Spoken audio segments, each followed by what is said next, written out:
हर हर महादेव श्री हरिहर नमस्तुभ्यम ओम Sai channel को आपण मानको हार्दिक स्वागत।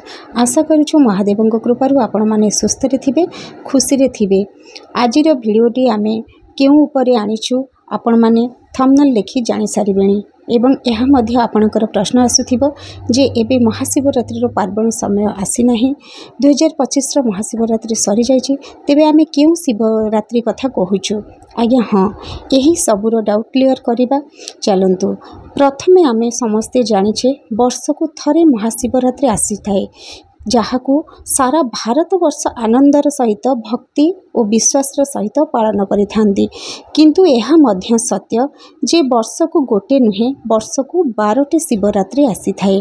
आउ सेही 12टी व्रत मध्य सबुठारु बड़ शिवरात्रि हेउची महाशिवरात्रि। किंतु यह छड़ा आउ 11टी शिवरात्रि मध्य आसी थाए। ताहा हेउची प्रत्येक मासर अमावास्यार पूर्वर जो शिव चतुर्दशी व्रत आसी थाए से चतुर्दशी तिथि ही शिवरात्रि पालन करा जाई थाए एवं सेही दिन प्रदोष समय महादेवंकर पूजा जदि आमे पार्थिव शिवलिंग निर्माण करी विशेष भाव पूजा अर्चना करिबा तेबे मान्यता अछि महादेव अत्यंत संतुष्ट होइथांती एवं आमको विशेष आशीर्वाद तांको ठारू प्राप्त होई थाए। आमे स्वयं 12टी शिवरात्रि व्रत करि थाउ जहाकू शिव चतुर्दशी बोली कहा जाई थाए। जदि आपण एही मासिक शिवरात्रि व्रत न करिचंती तेबे मन खराब करंतु नहीं। आपण चाहिए एबे चली पुण्यर मास बा पवित्रर मास श्रावण मास एबे आमे समस्त शिव भक्त व्रतरे अछंती। आम पाई मध्य सुवर्ण सुजोग एही श्रावण मासर मासिक शिवरात्रि आसुची जुलाई 23 तारिख रे नोट करी नेबे। जुलाई 23 तारिख दिन आमर शिव चतुर्दशी व्रत एवं शिव मासिक शिवरात्रि व्रत आसुची। तेबे आमे समस्ते मिसी पार्थिव शिवलिंग तैयारी करी प्रदोष समय पूजा करिबा कारण प्रदोष समय पूजा महादेव को अत्यंत प्रिय होई थाए एवं शुभ होई थाए।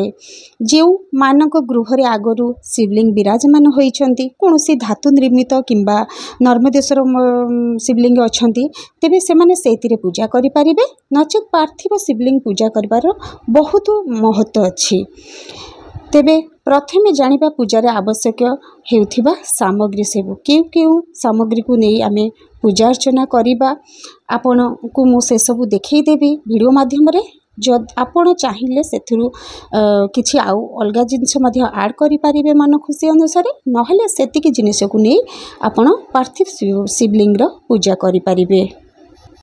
प्रथमे आमे नोट करिबा आमे पार्थिव शिवलिंग रो निर्माण पई केउठारु माटी आनिबा।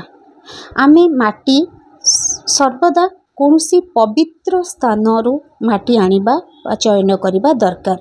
पवित्र स्थान कहले वृक्ष मूलरू पवित्र वृक्ष मूल कहले आमर आपणकर जेमती बेलो वृक्ष हैला तो से वृक्ष मूलर माटी हेई परिबो।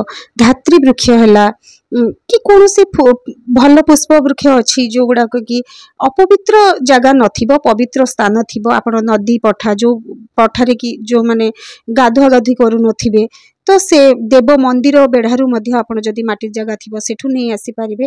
तो बुझिबा को गले संपूर्ण पवित्र जगार ही महादेवंकर लिंग करिबा पई माटी आमे चयन करि थाए एवं सेई माटी के आनी आमे प्रथमे गंगा जल पंचामृत रे ताकू चकटी दबा आउ सेइथिरे आमे महादेवंग पई पार्थिव शिवलिंग टे तैयारी करिबा। एबे ताले जानिबा एबे आमे बेलपत्र विषय कथा बा। बेलपत्र तो महादेव को अत्यंत प्रिय। आमे जेतेबेले भी महादेव मंदिर को जाई थाए तो साथी किछि थाउ कि न थाउ बेलपत्र नहीं थाए तो आमे बेलपत्र मध्य 108 किंबा 7 5 11 21 एही संख्या रे आपण बेलपत्र चयन करिवे। तापरे आमे चंदन नेबा। चंदन आमे महादेव पई दुईटी कलर नहीं पारिबा। गोटे होची आमर हलदी रंगर जो चंदन थाए एवं लाल चंदन मध्य नहीं पारिबा। लाल चंदन रे आपण लाल काठ को मध्य जो लाल रक्त चंदन आसे ना से काठ को मध्य आपण घोरिकी चंदन प्रस्तुत करि परिबे। तापर आमे पद्म फूलर मंजी नेबा। माँ महालक्ष्मी को अत्यंत प्रिय होता है पद्मफूलर मंजी।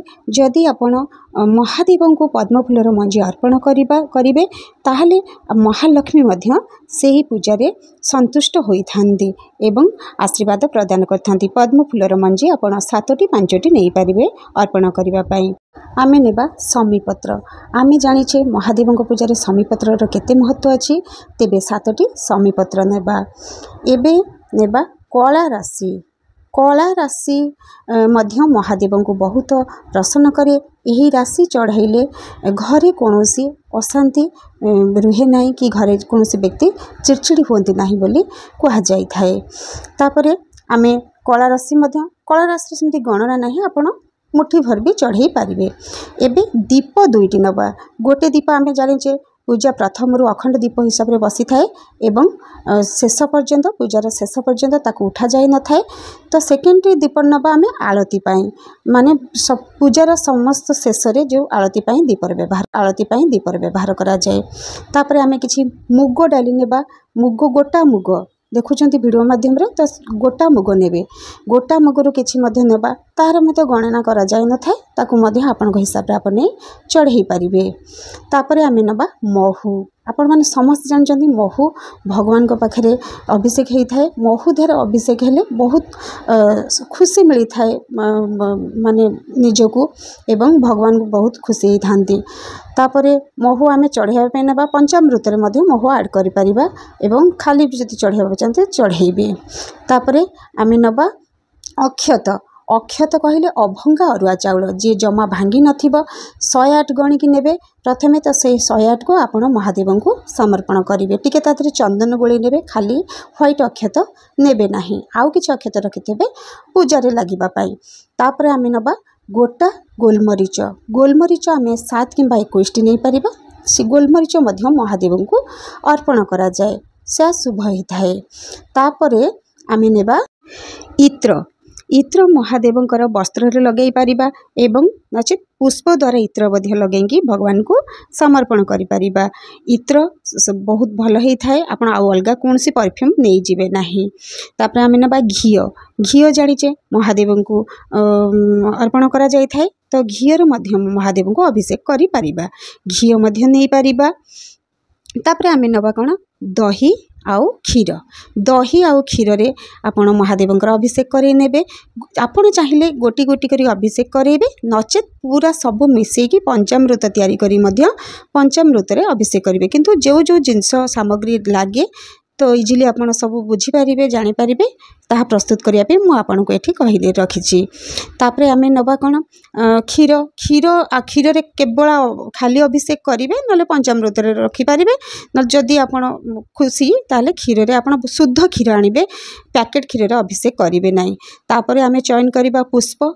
पुष्प मध्य महादेवंकर प्रिय पुष्प दुदुरा हैला आपणकर अरख हैला कनेर पुष्प हैला ये सब पुष्प आपण जोगड़ा करेंगे। तादरे गोलाप फूल रखिथिबे। गोलाप फूलर पाखुड़ा 5-7 जदि गोटे फूल न चढ़े पारे 5-7 पाखुड़ा मध्य चढ़ेबे अत्यंत शुभ होइथाए।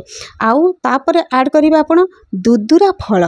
दुदुरा फल मध्य भगवान को समर्पण कर जाइथिबे थाए। आपण चाहिए गोटे किंबा 2टी दुदुरा फल जहाँ भी मिलिबो आपण सेई फल को अर्पण करि परिबे। तापरे आपणकर हो गला सबु सामग्री मिसे आपण पंचामृत करि परिबे नचेत गोटी गोटी के चढ़िले मध्य अत्यंत शुभ होइथाए। आपण को इच्छा आपण को हिसाब रे आपण अभिषेक रे चढ़ी पारिबे। तापरे आमे एठी गुआ 3टी नेबे। गोटे से दिन माँ गौरी नाम रे पूजा कर जाए हर पार्वती को। तो माँ गौरी नाम रे गोटे गुआ और गणेश नाम रे गोटे गुआ बसिबे। तापर आउ गोटे गुआ आपण संकल्प नेबे। धूप रे आपण मन रखिबे जो एबे मार्केट रे बहुत सारा गिला धूप सुखार भी धूप मिलुची। तो काठी वाला धूप नेबे नाही से बाउंसर व्यवहार करा जाइछे। तेणुक आपण एहीपरी धूप रो व्यवहार करिवे अलगा धूप व्यवहार करिवे नाही। नचेत आपण झुणा जो दिया हुए कतारे तो आपण सेमिति मध्य व्यवहार करि परिबे। आपण महादेव को अर्पण करने किछि ऋतु फल रखी नेबे। तापर आपण हाथ रे आपण पसंद रे किछि मिष्टान तैयारी करी आपण महादेव पाखरे प्रसाद लगे पारिबे। यह तो हेउछि मासिक शिवरात्रि रो पूजा विधि। आउ सामग्री जहाँ भी दरकार थिला मु एठारे आपनको कहि रखिछि। तेबे आपणक सपरिवार सहित आपण पूजा करंतु एवं महादेवक विशेष कृपा लाभ करंतु यह मोर कामना। आशा करुछु भिडियोटी आपनकर साहाय्य आसीबा निश्चिंत। भिडियोटी भल लागिले लाइक शेयर कमेंट करने को आदौ भूलें। सब्सक्राइब करि नथिले प्लीज सब्सक्राइब करिनेबे। चलते भिडियोटी एठारे शेष करबा। पुणी आपनक सहित साक्षात हेबो नुआ एक भिडियो सहित।